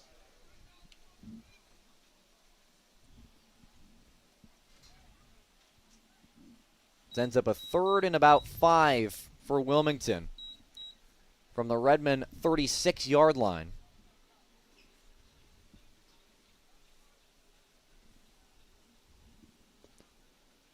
the ball looked a little heavy there when Mark Holleran threw it. He looked like he had a little bit of trouble doing it. And maybe that's why they swapped the ball out, but I'm interested to see if they're going to go back to the throw here. Just outside, the continued rain here in Tewksbury continues to maybe hinder the quarterbacks a little bit much with a slippery football, but Holleran chucks it out far sideline, incomplete. Looking for Pat DeLucia just in front of the Wilmington bench. But again, that pass just a little bit too tall out of his reach, brings up a 4th down. Overshot just a little bit by Mark Holleran. Wilmington's offense, of course, going to stay out on the field for this 4th down. When there's under 2 minutes left in the third quarter and you're down by 4 scores, you kind of need to. Redmen defense has really held this offense in check. Doing so, the ground game, Lambert has really been struggling on the ground. But again, I think the defense of the Redmen on the pass defensive side of Holleran, they're really taking advantage of that youthfulness.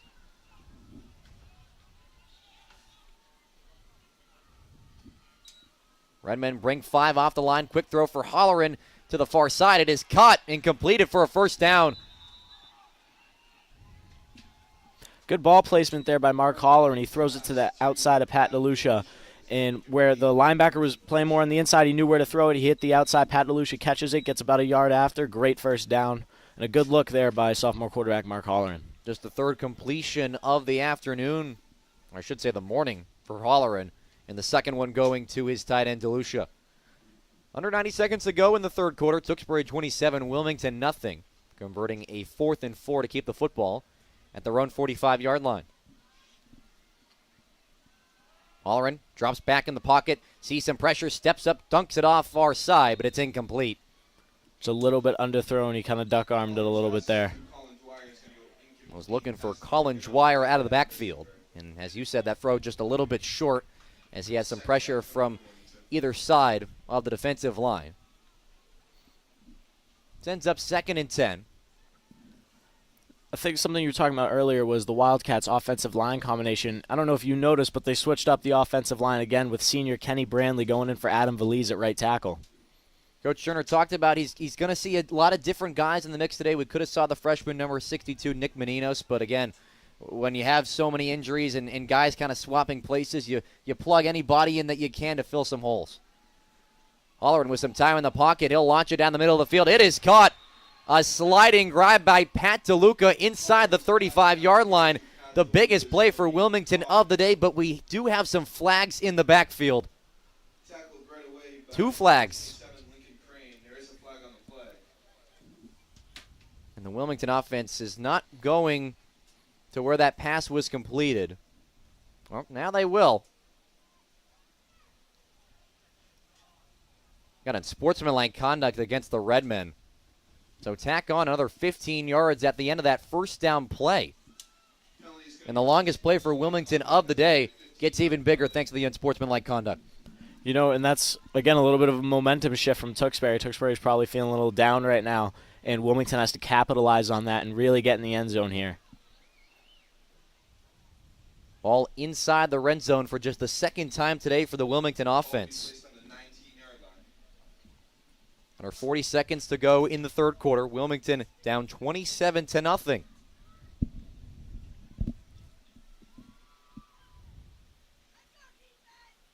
Halloran drops back, launches to the near side. It is incomplete. A high twisting ball. He was looking for Cam Gray right about the 5-yard line, but maybe a little bit too much hang time as there was 2 Redmen in the area. A lot of air, not enough mustard on that ball. Sets up a 2nd and 10 from the Redmen 19-yard line with 19 seconds to go in the third.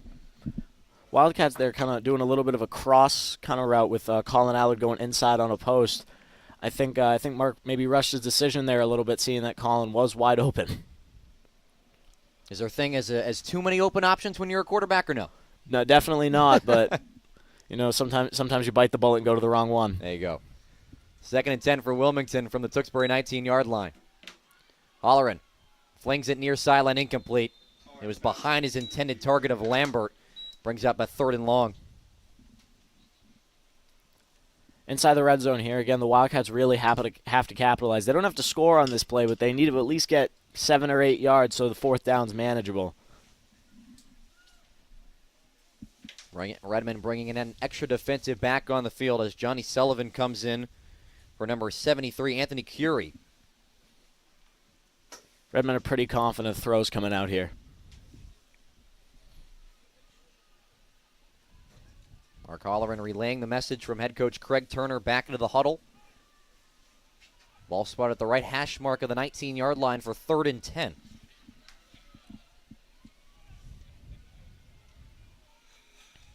Two receivers set to either side for the Cats. The play is blown dead before it even starts. Delay a game going against Wilmington. It's going to be delay of game going against Wilmington. 3rd and 15. And just when you think Wilmington is picking up just a little bit more on offense, again, the penalties continue to bite themselves. I couldn't have said it any better when you said earlier that Wilmington continues to shoot themselves in the foot. And it feels like as well they've come at the most unopportune times as well. I agree. And when you have such a young, inexperienced team, especially as Wilmington with, I think, 10 out of the 11 guys last year on the offensive side of the ball were seniors. So you got to really learn how to not make these mistakes. 3rd and 15 for the Redmen 24. Halloran, some time in the pocket, launches over the middle, pass intercepted. Pass is going to be intercepted. Number 27, Lincoln Crane, the senior, reeling it in inside the 10-yard line. Holleran with really nowhere to go on the 3rd and long. He just flung one over the middle and right into the hands of Crane. 3rd interception of the day thrown by Holleran. Just poor decision-making there by Mark Holleran. He's got a lot of upside to him, but, throwing some of these balls into double coverage and to the back shoulder of your receiver when he's running more to the inside, there's just certain things that you can't do as a quarterback. And, again, he's young. He's going through a lot of growing pains. As I remember when I was playing, and I played against Vincent Ciancio, and he was throwing balls over his receivers' heads and all over the place. And, it is growing pains, and all good quarterbacks will tell you that. But, making these growing pains obviously isn't ideal. 5 seconds to go in the 3rd quarter. The Redmen pinned up on the 6-yard line on their own side of the field. This will most likely be the final play of the frame. Ciancio will keep it on a QB keeper. No, it's number 12, Will Harrison, who gets the handoff, still on his feet, and then steps out of bounds just past the 15-yard line. Well, that'll do it for the 3rd quarter of play. The Redmen continue their domination. Put the 4s up here at Doucette. It's almost 4th quarter time between the Redmen and the Wildcats. Again, Tewksbury 27, Wilmington nothing. We'll step aside and be right back after this.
Fourth quarter time here at Doucette Stadium in Tewksbury, Massachusetts. Thanks for sticking with us, spending your Thanksgiving morning with us on Tewksbury TV and WCTV. Braden Almus, Andrew Del Piano with you for the fourth quarter of action. Tewksbury 27, Wilmington nothing. Redmen with the football. 1st and 10 from their own 19-yard line. And Braden, just when we thought Wilmington's offense was picking up a little bit of steam on that last drive, Mark Holleran throws his 3rd pick of the game. First play of this fourth quarter, a quick pass out to the left side. It's caught by number 3, Sean Callahan, for a short gain. Sean Callahan, another kid who's a very good athlete. Got an injured Wildcat on the field around the 15-yard line on the Redmen side of the field. I believe that's Kyle Gabry. He is down on his chest right now. And, of course, this is the last thing you want to see in kind of a blowout game like this, especially for Gabry, who spent the entire season on the defensive line. He's been a mainstay for Coach Craig Turner, and especially in his last game of high school football as well. Gabry is a very inspiring kid, a great story coming back playing football after having an open heart surgery just 2-3 years ago. So seeing him goes down in his final game really hurts me as an alumni. And I know all the players on the sidelines are feeling exactly how I'm feeling horrible for the kid. He's getting looked at by Wilmington athletic trainer Tom Nye and Tewksbury athletic trainer Chris Mahana, and good to see him back to his feet. Sean Callahan with the catch there. Another great fact, he's beat me in a wrestling match last year. Really? 8-0. Not much I could do. Very good wrestler. But you got the benefit of the doubt, though, right at the end? He got me. Yeah, I'll admit he got me. All right. 2nd and 6 from the Redmen 24-yard line. Ciancio back in the gun. Handoff up the middle to Olu. Breaking 3 up the middle. Past the 40-yard line, inside the 50. Still on his feet with a lot of green grass in front of him. Inside the 30. He stays in bounds. There he goes towards the end zone. Is he in? Yes! Olu will go all Omeka Olu, 76 yards. A phenomenal run, breaking multiple tackles on that play by Emeka Olu. Really good production out of him today. Just when you thought he was done, touchdown throw. he stays on his feet, doing his best ballerina impression, tiptoeing the sideline, and then rumbles in for 6. Touchdown number 14 on the campaign for Olu. And the Redmen are in front 33-0 with under 11 minutes to go in the fourth.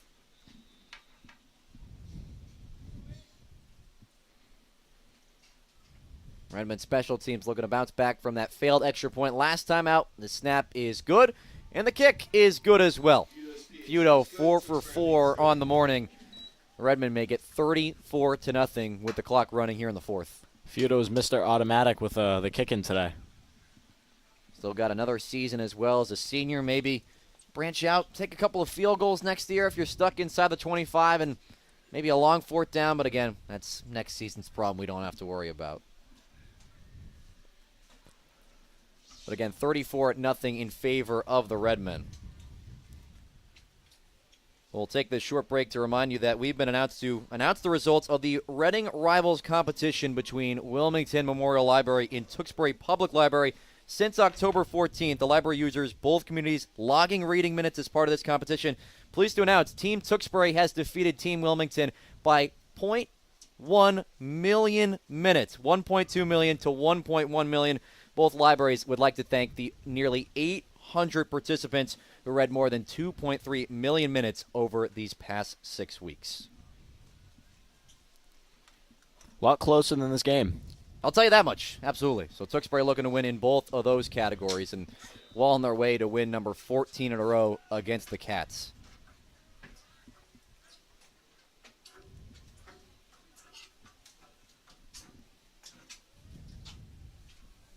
Mason Viets has the troops at the 35-yard line and sends it away. Another low line drive kick towards Marvin Jeans. It jumps over his head.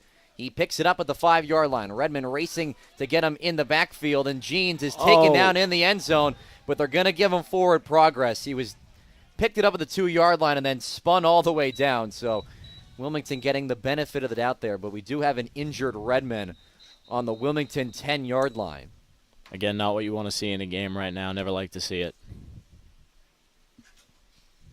Just trying to identify who that is for the Redmen with them down on their back.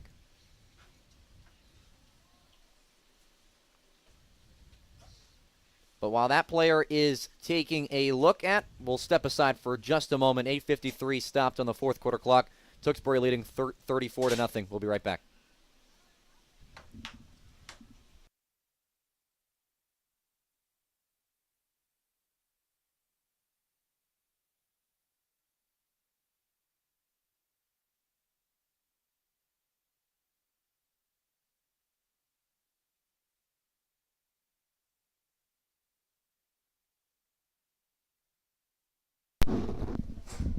Good to see number 10, Jason Sheeran, back to his feet after the kickoff return.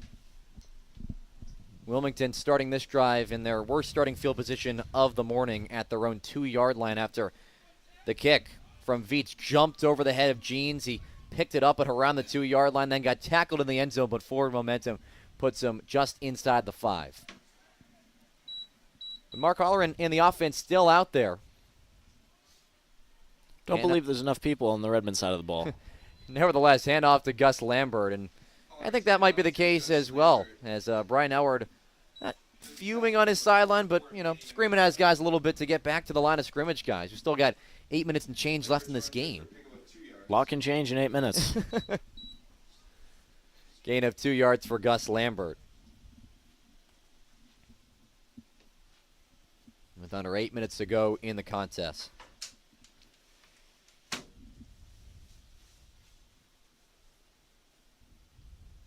Holleran with already 3 interceptions to his name already today.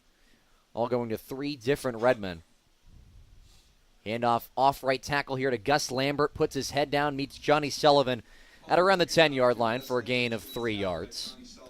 Substitution for Wilmington on the receiver end of things. Colin Allard comes out, and Shane Tassoni, number 7, comes in for the Wildcats.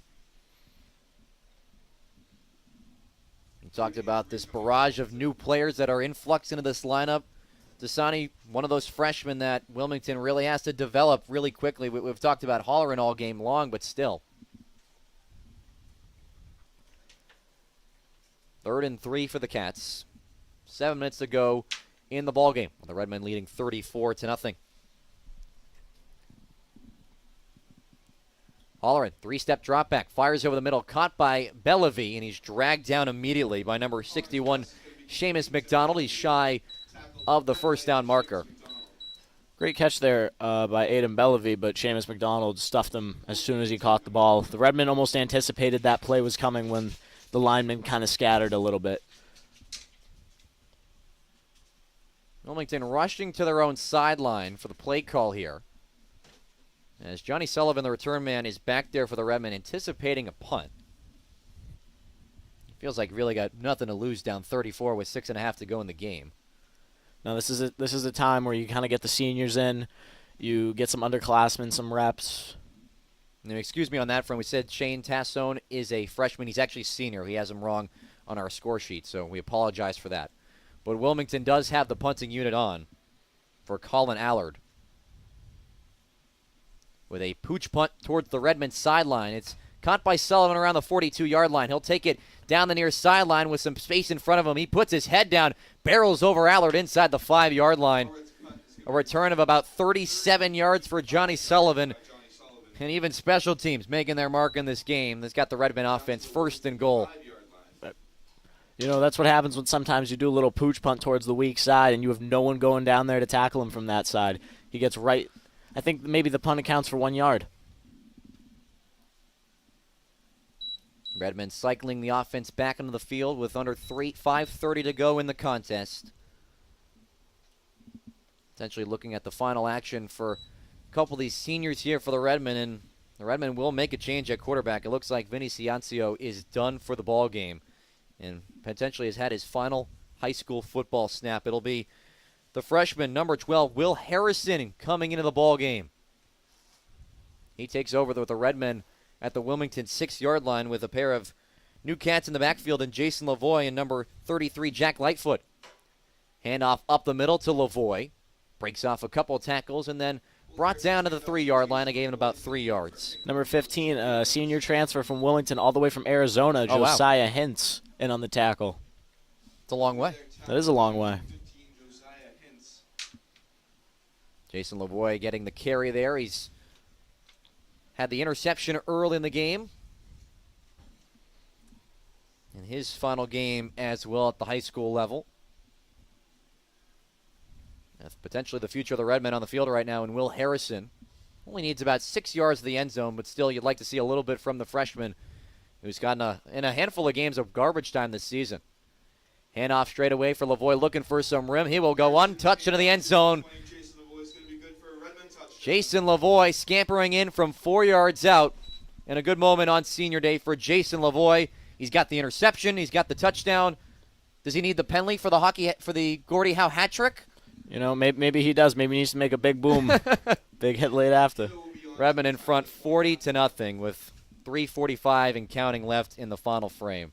The Redmen just pouring it on here in the fourth quarter on their way to a 14th consecutive victory over the Wildcats here on Thanksgiving Day. Low snap corralled by DeSisto, and the kick is through for Jackson Feudo. DeSisto with a good job on the hold there, really taking the fumble and getting the laces out right in front. Almost caught that off a bounce. Did he just spin the laces? I think he did. I saw a little bit of a ball spin. It's tough to do. 3:10 and counting left in the fourth. And really, last couple of minutes here for these seniors to really soak everything in your last moments of high school football. Braden, anything you remember from your final game? I know it's just a year ago, but what's something that stood out?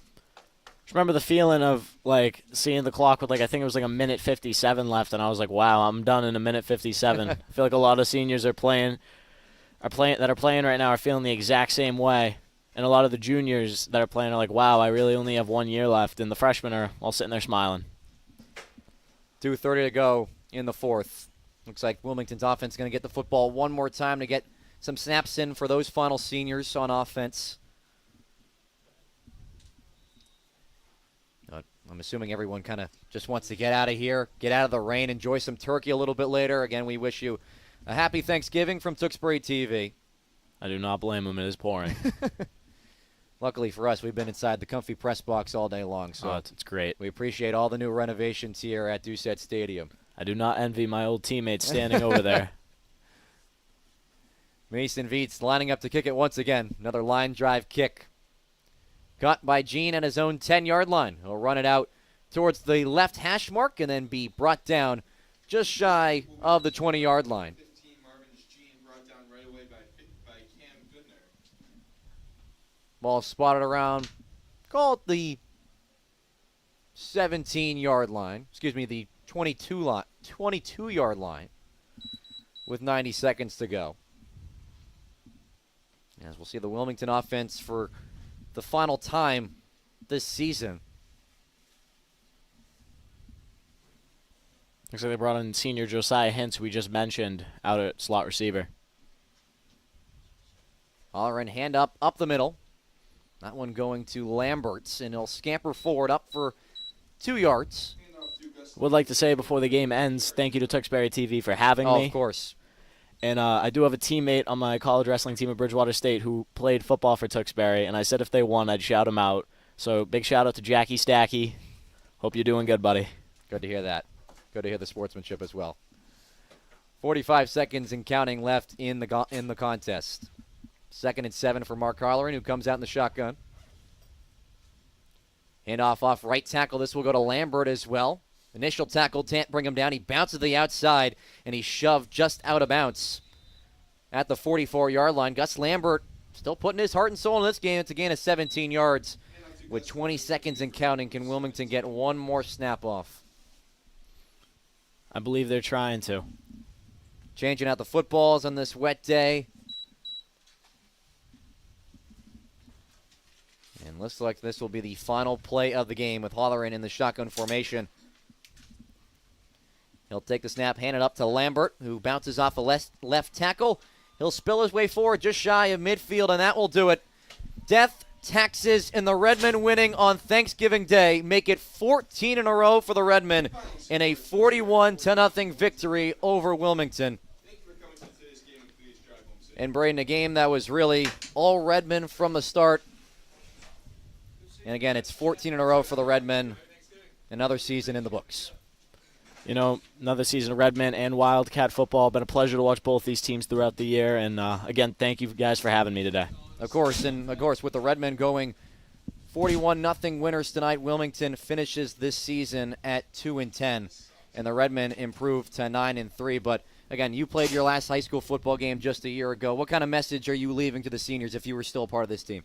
I hope you left it all out on the field, and I wish nothing but the best for you boys. I know it's tough the night after. You're kind of just sitting there thinking, I'll never play again. But it's tough, but, you know, you'll get through it. Go play your other sports, go have fun, and go do whatever you want to do. Just have a great life, I guess. Well, we still got 2 more seasons of high school sports before we wrap up things. But a special thanks to our producer, Brian Dorrington, our director, Jason Martian. Of course, a big thank you to you for joining us on the broadcast, Braden. No problem. It was a pleasure. We say so long from Doucette Stadium. My name's Andrew Del Piano saying so long and happy Thanksgiving, everybody.